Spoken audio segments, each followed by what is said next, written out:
आपका बहुत बहुत स्वागत है। आपके साथ मैं हूं राकेश पांडे। वक्त हो गया सुपरफास्ट 100 का। अगले 22 मिनट में नजर डालेंगे 100 बड़ी खबरों पर और आपके साथ मैं हूं राजीव। शुरुआत करेंगे बड़ी खबर से। हाफिज सईद से मुलाकात मामले में वैद प्रताप वैदिक मुश्किल में फंसते दिख रहे हैं। सूत्रों से खबर है कि आईबी और एनआईए की टीम इस मामले में वैदिक से पूछताछ करेगी। सूत्रों के मुताबिक वैदिक से पूछा जा सकता है कि हाफिज सईद तक वो कैसे पहुंचे और मुलाकात के दौरान क्या बातचीत हुई।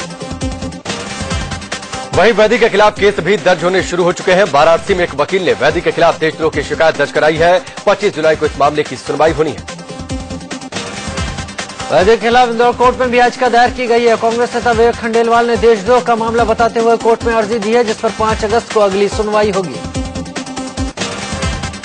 वेद प्रताप वैदिक ने कहा कि वो किसी भी तरह की कानूनी कार्रवाई का सामना करने के लिए तैयार है। उन्होंने ये भी कहा कि अगर संसद में बुलाया जाता है तो वहां भी वो अपनी स्थिति साफ करने के लिए तैयार है। सकता है आपको कानूनी प्रक्रियाओं का सामना करना? जरूर करूंगा। मुझे क्या डर है? मैं समझता हूं कि संसद अगर मुझे बुलाए तो मैं वहां भाषण देकर सारी स्थिति स्पष्ट करूंगा। मोस्ट वांटेड आतंकी हाफिज सईद से पत्रकार वेद प्रताप वैदिक की मुलाकात में आईएसआई का भी लिंक देखा जा रहा है। पाकिस्तानी पत्रकार हाफिज चाचड़ ने दावा किया कि यह मुलाकात आईएसआई की मर्जी के बगैर होना मुमकिन नहीं। पाकिस्तानी पत्रकार चाचड़ का मानना है कि हाफिज सईद से कोई भी भारतीय आईएसआई की मर्जी के बिना नहीं मिल सकता। चाचड़ के इस खुलासे के बाद सवाल उठने लगे हैं कि यह मुलाकात कहीं आईएसआई ने तो नहीं करवाई। आरएसएस खुलकर वैदिक के पक्ष में आ गया है। संघ ने वैदिक को देशभक्त बताते हुए हाफिज सईद से उनकी मुलाकात का समर्थन किया है। संघ नेता इंद्रेश कुमार ने कहा कि वेद प्रताप वैदिक ने जो किया वो देश की भलाई के लिए किया। वैदिक के लिए संघ का समर्थन तब आया है जब एनडीए के सहयोगी शिवसेना ने उन पर कार्रवाई की मांग कर रखी है। शिवसेना प्रमुख उद्धव ठाकरे ने वैदिक हाफिज की मुलाकात को देशद्रोह करार दिया और कहा कि वो वैदिक जैसे लोगों की सही जगह जेल है। उद्धव ने कहा कि इस मुलाकात से सरकार पल्ला नहीं झाड़ सकती। वेद प्रताप वैदिक के खिलाफ कांग्रेस ने मोर्चाबंदी तेज कर दी है। बेंगलुरु में यूथ कांग्रेस ने वैदिक के खिलाफ प्रदर्शन किया। वैदिक और आतंकी हाफिज सईद की मुलाकात वाली फोटो जलाकर कांग्रेसी कार्यकर्ताओं ने वैदिक के खिलाफ कार्रवाई की मांग की। दिल्ली में सरकार बनाने का फॉर्मूला बीजेपी ने तैयार कर लिया है। इंडिया न्यूज को करीबी सूत्रों से मिली खबर के मुताबिक कांग्रेस के 6 विधायक अकाली दल में शामिल हो सकते हैं। ऐसी खबर है कि कांग्रेस विधायक जय किशन और मतीन अहमद को मंत्री बनाया जाएगा। दिल्ली में सरकार बनाने को लेकर नई दिल्ली बीजेपी के नए अध्यक्ष सतीश उपाध्याय और दिल्ली के प्रभारी प्रभात झा ने अपने विधायकों का मन टटोला। पार्टी खुलकर कुछ नहीं बोल रही, लेकिन माना जा रहा है कि सरकार को लेकर ही मंथन हुआ। सूत्रों से खबर है कि बीजेपी ने 37 विधायकों का आंकड़ा तक जुटा लिया है। यह भी बताया जा रहा है कि जेडीयू और निर्दलीय विधायक भी बीजेपी का साथ देंगे। फिलहाल बीजेपी के पास 28 विधायक हैं और अकाली दल के साथ मिलकर यह आंकड़ा 29 हो जाता है। सूत्र बता रहे हैं कि कांग्रेस को तोड़कर और जेडीयू निर्दलीय विधायकों को जोड़कर बीजेपी उपराज्यपाल के पास सरकार बनाने का दावा पेश कर सकती है। फिलहाल बीजेपी के पास 28 विधायक हैं और अकाली दल के साथ मिलकर यह आंकड़ा 29 हो जाता है। सूत्र बता रहे हैं कि कांग्रेस को तोड़कर और जेडीयू निर्दलीय विधायकों को जोड़कर बीजेपी उपराज्यपाल के पास सरकार बनाने का दावा पेश कर सकती है। दिल्ली बीजेपी अध्यक्ष सतीश उपाध्याय ने कहा कि उपराज्यपाल को तय करना है कि वो किसे सरकार बनाने के लिए बुलाते हैं। उन्होंने कहा कि बुलावा मिला तो सरकार बनाने पर विचार किया जा सकता है। अभी राष्ट्रपति शासन है, चुनाव का एक ऑप्शन है, सरकार बनाने का दूसरा ऑप्शन है। अब विकल्प एलजी को देखना है ये कि उनको क्या सोचना है आगे, किस दल से वो बात करते हैं, और सरकार कोई भी बना सकता है। बीजेपी ने न सिर्फ दिल्ली में सरकार बनाने की तैयारी कर ली है, बल्कि मुख्यमंत्री की रेस भी शुरू हो गई। खबर है कि सीएम की रेस में सबसे आगे वरिष्ठ विधायक जगदीश मुखी और साहेब सिंह चौहान का नाम चल रहा है। हालांकि जगदीश मुखी ने सीएम बनने की खबरों का खंडन किया है। उन्होंने कहा कि पार्टी आलाकमान ने अभी इस बारे में कोई फैसला नहीं लिया है। सीएम पद के लिए आपका नाम आ रहा है कि मुख्यमंत्री दिल्ली के जगदीश मुखी? नहीं, ऐसा गलतफहमी है आपको। ऐसा कहीं हमारी पार्टी में कोई व्यक्ति नहीं, पार्टी केंद्रीय नेतृत्व तय करता है। अभी तक केंद्रीय नेतृत्व ने इस बारे में अपना निर्णय लेना है। आम आदमी पार्टी के संयोजक अरविंद केजरीवाल ने बीजेपी पर अब कांग्रेस विधायकों को खरीदने की कोशिश का आरोप लगा दिया है। केजरीवाल ने ट्वीट कर कहा कि आप विधायकों को खरीदने में असफल रहने के बाद बीजेपी कांग्रेस विधायकों को खरीदने की कोशिश में लगी है। अरविंद केजरीवाल ने आरोप लगाया है कि बीजेपी अब कांग्रेस के 6 विधायकों को 20-20 करोड़ का लालच देकर खरीदने में जुटी है। दिल्ली में सरकार बनने पर कांग्रेस के 2 विधायकों को मंत्री और 4 को चेयरमैन का पद ऑफर किया गया है। कांग्रेस विधायकों की खरीद फरोख्त को लेकर आम आदमी पार्टी ने दिल्ली के कई इलाकों में पोस्टर लगाए हैं। इन पोस्टरों के जरिए पार्टी ने बीजेपी पर हमला बोला है। दिलशाद गार्डन, करावल नगर, सीमापुरी समेत कई इलाकों में ऐसे पोस्टर लगे देखे जा सकते हैं। केजरीवाल के आरोपों को बीजेपी ने बकवास करार दिया है। बीजेपी सांसद रमेश बिधूड़ी ने कहा कि अगर किसी ने 20 करोड़ का ऑफर किया है तो केजरीवाल सबूत के साथ पुलिस के पास जाए। ये केजरीवाल जी की फ्रस्ट्रेशन है कि 20 करोड़ रुपया दे रहे हैं, अगर 20 करोड़ रुपया पुलिस स्टेशन में कंप्लेंट क्यों नहीं कराते जाके वो, कि केजरीवाल फ्रस्ट्रेशन में आ गए, वो हिल गए, मुझे थोड़ा मेंटली डिस्टर्ब है, उनका चेकअप कराना चाहिए, वो घबरा गए। कांग्रेस ने अपने विधायकों के ट्वीट कर बीजेपी में जाने की संभावना को खारिज किया है। कांग्रेस विधायक दल के नेता हारून यूसुफ ने कहा कि बीजेपी को कोई कांग्रेस विधायक समर्थन नहीं करेगा। कांग्रेस के तमाम विधायक जो हैं वो पूरी तरीके से अपनी जगह कायम हैं और ये एक बदनाम करने की साजिश कांग्रेस है। हमें पूरा विश्वास अपने विधायकों में है और कोई विधायक छोड़ के नहीं जाएगा। कांग्रेस विधायक मतीन अहमद ने केजरीवाल पर पलटवार किया। कहा केजरीवाल ने कई बार कांग्रेस तोड़ने की कोशिश की। मतीन ने यह भी कहा कि केजरीवाल ने उन्हें मंत्री पद और चेयरमैन का ऑफर दिया था। आम आदमी पार्टी के संयोजक नई दिल्ली से विधायक अरविंद केजरीवाल के खिलाफ गुमशुदगी के पोस्टर लगाए गए हैं। आरडब्ल्यू की ओर से लगाए गए इन पोस्टर में केजरीवाल को ढूंढकर लाने वाले को इनाम देने की बात कही गई है।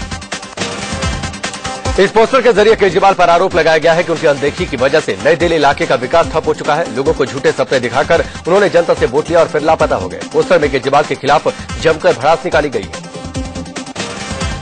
दिल्ली के संगम विहार इलाके में आम आदमी पार्टी के विधायक दिनेश ने गली गली में पोस्टर लगवाए हैं। पोस्टरों में लिखा है कि दिल्ली वालों को किसके 49 दिन अच्छे लगे। आम आदमी पार्टी के या बीजेपी के फोन नंबर देकर जनता से उस पर राय मांगी गई है।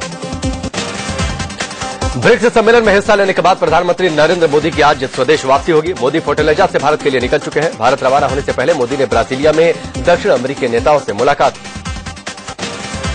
भारत लौटे के रास्ते में प्रधानमंत्री नरेंद्र मोदी विमान में ईंधन भरवाने के लिए थोड़ी देर के लिए फ्रैंकफर्ट में रुकेंगे। मोदी के देर रात तक भारत पहुंचने की उम्मीद है। इससे पहले ब्राजील के फोर्टालेजा में ब्रिक्स सम्मेलन से इतर पीएम नरेंद्र मोदी ने रूस के राष्ट्रपति व्लादिमीर पुतिन से मुलाकात की। दोनों नेताओं के बीच लंबी बातचीत हुई। पीएम मोदी ने पुतिन से द्विपक्षीय मुद्दों के साथ साथ आर्थिक मुद्दों पर भी चर्चा की। भारत के लिए रवाना होने से पहले प्रधानमंत्री नरेंद्र मोदी ने ब्राजील में भारतीय दूतावास में एक नई बिल्डिंग का उद्घाटन किया। मोदी ने इस मौके पर ब्राजील में रह रहे भारतीय मूल के लोगों से भी मुलाकात की। फिलिस्तीन के गाजा पट्टी में इजरायल के हमले को लेकर आज भी संसद के दोनों सदनों में हंगामा होने के आसार है। बुधवार को भी कांग्रेस समेत 3 पार्टियों के सदस्यों ने गाजा पर इजरायली हमले को लेकर निंदा प्रस्ताव लाने की मांग की, लेकिन सरकार इसके लिए तैयार नहीं। पूर्व रक्षा मंत्री ए.के. एंटनी की ओर से बड़ा खुलासा हुआ है। एंटनी ने माना कि तत्कालीन थल सेना प्रमुख जनरल वी.के. सिंह ने उन्हें 14 करोड़ की रिश्वत की पेशकश के बारे में बताया था। सीबीआई की ओर से दायर आरोप पत्र में दावा किया गया है कि retired lieutenant general Tejinder Singh ने रिश्वत की पेशकश की थी। 1193 करोड़ की लागत से टाटा ट्रकों की खरीद की फाइल को मंजूरी के लिए रिश्वत की पेशकश हुई थी। सीबीआई ने आरोप पत्र में दावा किया है कि ए.के. एंटनी ने 27 मार्च 2012 को संसद में और जांच के दौरान दिए बयान में इस बात की पुष्टि की। Retired lieutenant general Tejinder Singh के खिलाफ भ्रष्टाचार निरोधक कानून की धारा 12 के तहत आरोप पत्र दाखिल किया गया है। स्थानीय अदालत ने सीबीआई के आरोप पत्र पर विचार के लिए 16 अगस्त की तारीख तय की है। दिल्ली में देर रात तेज रफ्तार ट्रक ने आईआईटी फ्लाईओवर के पास 2 जिंदगियों पर कहर बरपा दिया। ट्रक की चपेट में आने से 2 शख्स की मौके पर ही मौत हो गई। लोगों ने बताया कि तेज रफ्तार ट्रक वसंत विहार की तरफ से आ रहा था। ट्रक ने बाइक को पीछे से टक्कर मारी। हादसे के बाद आरोपी ड्राइवर ट्रक लेकर फरार हो गया। दिल्ली के यमुना नदी का जलस्तर बढ़ने वाला है। हथनीकुंड बैराज से दिल्ली की ओर 1,28,000 क्यूसेक पानी छोड़ा जा चुका है। अगले 50 घंटे में यह पानी दिल्ली पहुंचेगा। इससे दिल्ली के कई निचले इलाकों पर बाढ़ का खतरा मंडराने लगा है। यमुना के कैचिंग बेल्ट में लगातार हो रही बारिश के बाद ये पानी छोड़ा गया। भारी बारिश से हथनीकुंड बैराज के गेट पर भी खतरा बढ़ गया है। इधर दिल्ली में बाढ़ के खतरे को देखते हुए निचले इलाकों में अलर्ट जारी कर दिया गया है। कमजोर मानसून ने सूखे के संकट को और गहरा कर दिया है। करीब 500 जिलों में सूखे की आशंका जताई गई है। केंद्र सरकार ने इस बारे में राज्यों को अलर्ट जारी कर दिया है। कृषि मंत्री ने राज्यों के मुख्यमंत्रियों से आपातकालीन योजनाएं बनाने को कहा है। उत्तराखंड में मौसम विभाग ने आज भी भारी बारिश की चेतावनी जारी की है। 4 धाम यात्रा के मार्गों पर हाई अलर्ट जारी किया गया है। उत्तराखंड में गढ़वाल के ऊपरी हिस्सों में भारी बारिश होने से एक बार फिर से 4 धाम यात्रा पर खतरा मंडराने लगा है। केदार घाटी में मंदाकिनी नदी उफान पर है। लोगों के घरों में पानी घुसने लगा है। रुद्रप्रयाग में मंदाकिनी नदी का जलस्तर बढ़ने की वजह से लोग दहशत में हैं। जवाहर नगर, विजयनगर और सिल्ली इलाके में लोगों ने अपने घर छोड़ दिए हैं। हालात को देखते हुए केदारनाथ यात्रा 18 जुलाई तक रोक दी गई है। ऊपरी इलाकों में भारी बारिश होने से गंगा नदी का जलस्तर अचानक काफी बढ़ चुका है। ऋषिकेश में गंगा नदी का जलस्तर बढ़ने से लोग दहशत में हैं। निचले इलाकों में दर्जनों घरों में गंगा का पानी घुस चुका है। रुद्रप्रयाग में बद्रीनाथ और केदारनाथ हाईवे भूस्खलन की वजह से बंद हो गया है। सड़क पर कई जगह मलबा आने से चारधाम यात्रा पर ब्रेक लग गया है। उत्तराखंड के चमोली में एक बार फिर से भारी बारिश से बद्रीनाथ यात्रा पर संकट मंडराने लगा है। जिला प्रशासन ने 2-3 दिनों तक लोगों से अलर्ट रहने को कहा है। अलकनंदा नदी का जलस्तर लगातार बढ़ता जा रहा है।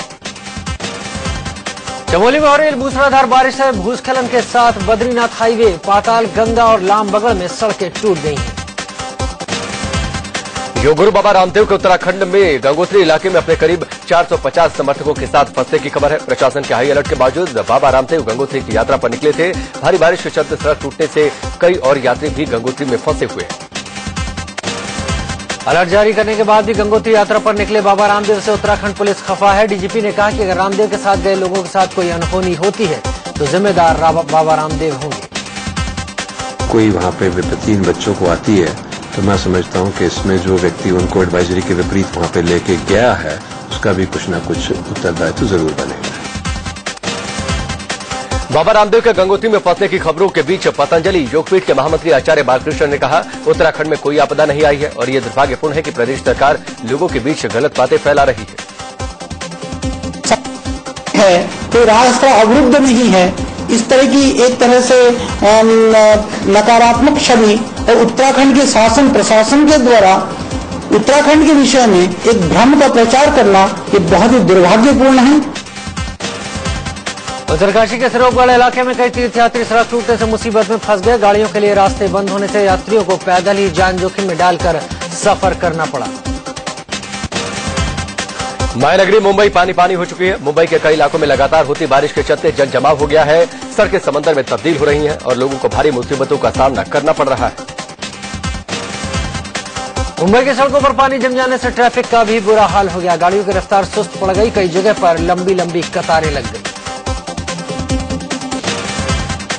बारिश के बीच कल फिर से मुंबई में हाईटाइड ने हड़कंप मचा दिया। दोपहर करीब 3:13 पर हाईटाइड आया और समुद्र में करीब 5 मीटर तक ऊंची ऊंची लहरें उठी। मुंबई के 5 स्टार होटलों, swimming pool, malls, construction sites और फैक्ट्रियों में अब 50% कम पानी की सप्लाई होगी। पीने के पानी की किल्लत को देखते हुए ये फैसला बीएमसी का है। मुंबई में पानी सप्लाई करने वाले झीलों तालाबों में कम पानी बचा है, जिसके चलते बीएमसी पहले ही लोगों के घरों में 20% कम पानी की सप्लाई कर रही है। ये कटौती बरकरार रहेगी। पाक की हरकत सीमा पर लगातार नापाक होती जा रही है। रह रहकर पाकिस्तान की ओर से सीज फायर का उल्लंघन हो रहा है। बीती रात करीब 8 बजे जम्मू के अरनिया सेक्टर में पाकिस्तानी सेना ने फायरिंग की। इससे पहले कल दिन में जम्मू कश्मीर के आरएसपुरा सेक्टर में पाकिस्तान की तरफ से फायरिंग हुई। फायरिंग में बीएसएफ का एक जवान शहीद हो गया। फायरिंग में 3 जवान गंभीर रूप से जख्मी भी हुए। पाकिस्तान की तरफ से बीएसएफ की पोस्ट को निशाना बनाकर फायरिंग की गई। पाकिस्तान की ओर से हुई फायरिंग में जख्मी जवानों को इलाज के लिए जम्मू लाया गया है। आरएसपुरा में ये जवान बीएसएफ की पीतल पोस्ट पर तैनात थे। पाकिस्तान की फायरिंग के बाद भारतीय जवानों ने भी जवाबी कार्रवाई की। जम्मू कश्मीर के आरएसपुरा सेक्टर में पाकिस्तान की तरफ से हुई फायरिंग में 4 स्थानीय नागरिक भी जख्मी हो गए। सभी नागरिकों को इलाज के लिए नजदीकी सरकारी अस्पताल में भर्ती कराया गया। पिछले महीने में पाकिस्तान की ओर से जम्मू के पुंछ सेक्टर में भारतीय चौकियों को निशाना बनाकर गोलीबारी की गई थी। इस महीने में सीज फायर उल्लंघन का यह 3रा मामला है। जम्मू कश्मीर के कुलगाम में सेना के एक जवान की गोली मारकर हत्या कर दी गई। आशंका जताई जा रही है कि आतंकियों ने जवान की हत्या की। कांग्रेस ने पाकिस्तान की इस हरकत पर केंद्र सरकार को आड़े हाथों लिया है। राजीव शुक्ला ने कहा कि पाकिस्तान हमारे जवानों को मार रहा है और हमारी सरकार चुप बैठी हुई है। चीनी सैनिकों ने जम्मू कश्मीर में लद्दाख सेक्टर के देवचोक और चुमार इलाके में बीते 3 दिनों के अंदर घुसपैठ की 2 बार कोशिश की है। बताया जा रहा है कि सैनिक यहां अपनी गाड़ियों से आए थे। चीनी सेना चाइनीज पीपल्स रिवोल्यूशन ने घुसपैठ की कोशिश ऐसे वक्त में की है जब प्रधानमंत्री नरेंद्र मोदी और चीन के राष्ट्रपति शी जिनपिंग ने ब्रिक्स सम्मेलन में मुलाकात की है। अमेरिका के पूर्व राष्ट्रपति बिल क्लिंटन आज लखनऊ के दौरे पर रहेंगे। यहां वो लखनऊ से सटे मोहनलालगंज में क्लिंटन फाउंडेशन की ओर से आयोजित एक कार्यक्रम में हिस्सा लेंगे। बीजेपी के वरिष्ठ नेता ओपी कोहली ने अहमदाबाद में गुजरात के नए राज्यपाल के रूप में पद और गोपनीयता की शपथ ली। उन्हें कमला बेनीवाल की जगह गुजरात का राज्यपाल नियुक्त किया गया है।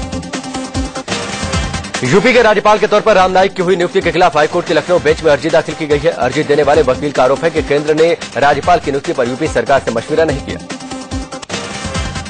यूपीएससी परीक्षा से सीसेट हटाने की छात्रों की मुहिम रंग लाती दिख रही है। इस मुद्दे पर सरकार का पक्ष रखते हुए कार्मिक मामलों के मंत्री जितेंद्र सिंह ने लोकसभा में जवाब दिया कि इस मामले की जांच के लिए 3 सदस्यों की कमेटी बना दी गई है। कांग्रेस अध्यक्षा सोनिया गांधी के नाती बेटे और प्रियंका के बेटे रेहान वाड्रा कल संसद पहुंचे। हाल ही में आरएसएस से बीजेपी में भेजे गए राम माधव को पार्टी बड़ी जिम्मेदारी देने वाली है। खबर है कि राम माधव को बीजेपी का महासचिव बनाया जा सकता है।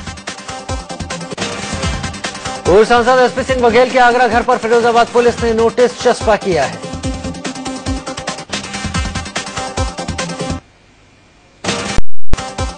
मुंबई के शक्ति मिल गैंगरेप केस में मौत की सजा की पुष्टि के लिए आज बंबई हाईकोर्ट में सुनवाई होगी। इच्छा मृत्यु के मामले में सुप्रीम कोर्ट ने सभी राज्य सरकार को नोटिस जारी किया है। इच्छा मृत्यु को लेकर केंद्र सरकार की तरफ से सुप्रीम कोर्ट में दलील दी गई थी। सुप्रीम कोर्ट ने केंद्र सरकार के इस दलील को ठुकरा दिया, जिसमें सरकार ने कहा था कि इच्छा मृत्यु पर संसद में बहस और संसद तय करे कि इस मामले में क्या होना चाहिए। सूरत रेप केस में नारायण साईं को राहत नहीं मिली है। दिल्ली से नोएडा मेट्रो के जरिए जाने के लिए अब एक और रूट तैयार किया जा रहा है। इस नए रूट यानी मेजेंटा लाइन का रास्ता साफ हो चुका है। फिलहाल जनकपुरी वेस्ट से बोटेनिकल गार्डन तक ब्लू लाइन के जरिए पहुंचने में 29 स्टेशनों को पार करना पड़ता है। नई लाइन पर 25 स्टेशन होंगे। गुड़गांव के डीएलएफ फेज 1 में फरीदाबाद रोड पर 2 कारों में आग लगने से हड़कंप मच गया। कार में सवार शख्स आग लगते ही बाहर निकल आया। दिल्ली में मायापुरी में मेट्रो के काम के दौरान लोहे का शटरिंग गिरने से 3 मजदूर घायल हो गए। गाजियाबाद के साहिबाबाद में दिल्ली पुलिस और बदमाशों के बीच मुठभेड़ हुई। मोहन नगर इलाके में पहुंची दिल्ली पुलिस 90 लाख की लूट के आरोपियों को पकड़ने पहुंची थी। दिल्ली पुलिस की गोली से घायल बदमाश को अस्पताल में भर्ती करवाया गया है, लेकिन इस कार्रवाई पर सवाल भी खड़े हुए। दिल्ली से सटे ग्रेटर नोएडा में गैंग के बदमाश की गोली मारकर हत्या कर दी गई। कांग्रेस अध्यक्ष सोनिया गांधी के संसदीय इलाके रायबरेली में बन रहे एम्स के भीतर बदमाशों ने जमकर उत्पात मचाया। गुजरात के बाघोरिया में एक मगरमच्छ ने हमला कर लड़की को मार दिया। गैराज गांव में नदी के किनारे 14 साल की लड़की कपड़े धो रही थी। साउथ दिल्ली के सतर निकेतन में एक रिटायर्ड आईएएस अधिकारी ने गोली मारकर खुदकुशी कर ली। ग्रेटर नोएडा में किसानों ने अथॉरिटी और बिल्डर के खिलाफ मोर्चा खोल दिया है। ग्रेटर नोएडा अथॉरिटी पर वादाखिलाफी का आरोप लगाते हुए किसानों ने सड़क जाम कर दिया।